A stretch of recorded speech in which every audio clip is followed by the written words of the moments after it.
Okay, I want to show you something cool. You're seeing what you're seeing right now, and what I'm seeing is this. You know how this is possible? It probably changed a little bit in the post-production, but it is pretty close. I think that's the takeaway of monitoring LUTs. It really helps to get a feel of the look. You're probably aware, but if you're not aware, it's just the look that you have developed in your monitor so that you can actually see not just the Rec. 709 image, but actually the creative look that you have developed, or if the colorist has developed a look like that, so you can shoot for that. And there are many different ways of doing this stuff. Rec. 709 conversion LUTs, or like view assist stuff that a lot of cameras have. They are just meant to change your log image to Rec. 709. The beauty of the custom monitoring LUTs, custom user LUTs, whatever you want to call them, are that you can actually pull your own LUTs and pull your own looks into them. Exposure correction LUTs, which I think is a very, very important part of this. I have a lot of LUTs, which I'm going to show you in a minute. They differ from like Rec. 709 looks to like custom looks to like the F1 LUTs, the monitoring LUTs from F1, and a lot of stuff. I have for the Rec. 709 -1 exposure and -2 exposure because since I usually overexpose, I really would like to see a correct Rec. 709 image, and same thing for the creative LUTs. Now there's of course the caveat of monitoring with a creative LUT. The color might change in post-production, but at least the stuff that I've been a part of, it was always a colorist had already made a look.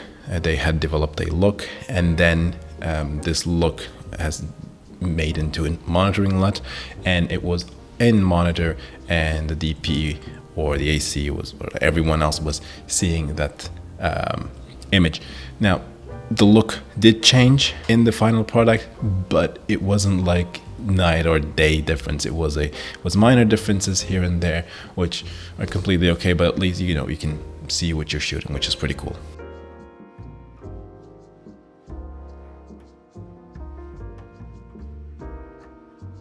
I'm not even recording. So what you're seeing right now is my Monitor Plus app, which I'm using with the iPad, USB-C, and the camera. It's pretty good.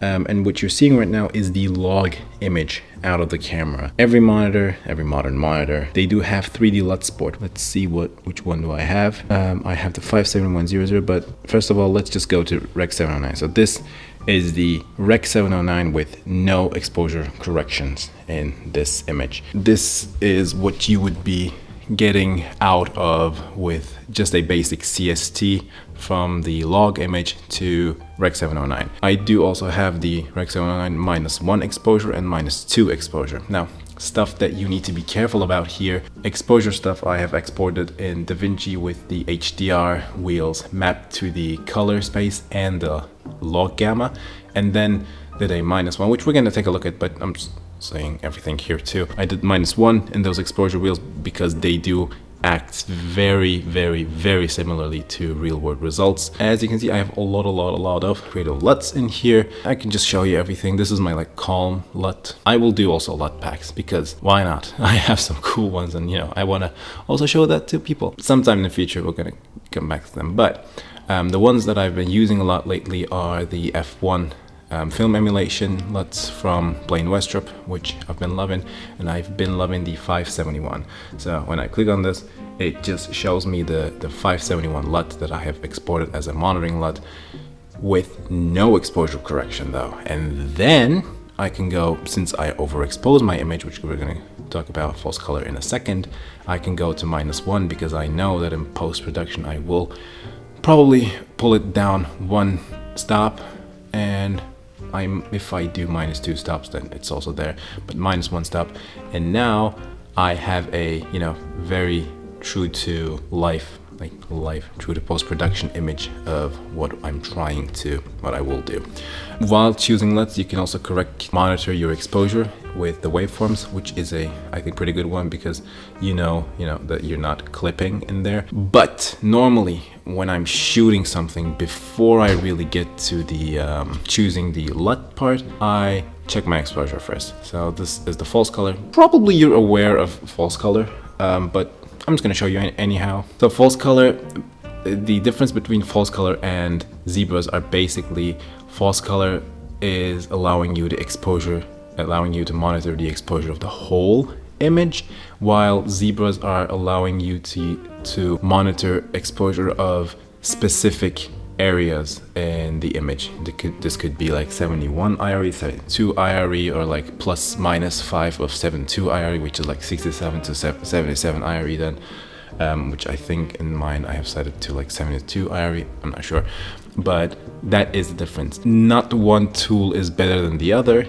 They both have their uses. I've been using false color a lot more because, again, it allows me to monitor the whole image. I see where it clips, I see where it doesn't clip. In this Monitor Plus app, the white is clipped, so as you can see, I am not clipping. We have a CST, which takes my image from the ITU799 S-Log2 profile to Rec 79 and Rec 79 profile.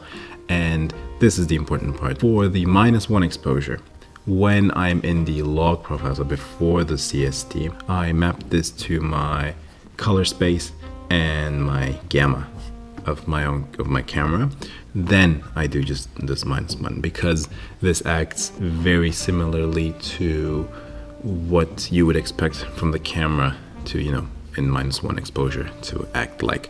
Yeah, so when you have done this, you can just go right click on your footage and then go to generate LUT, and then you can go 33 point or 17 point cube.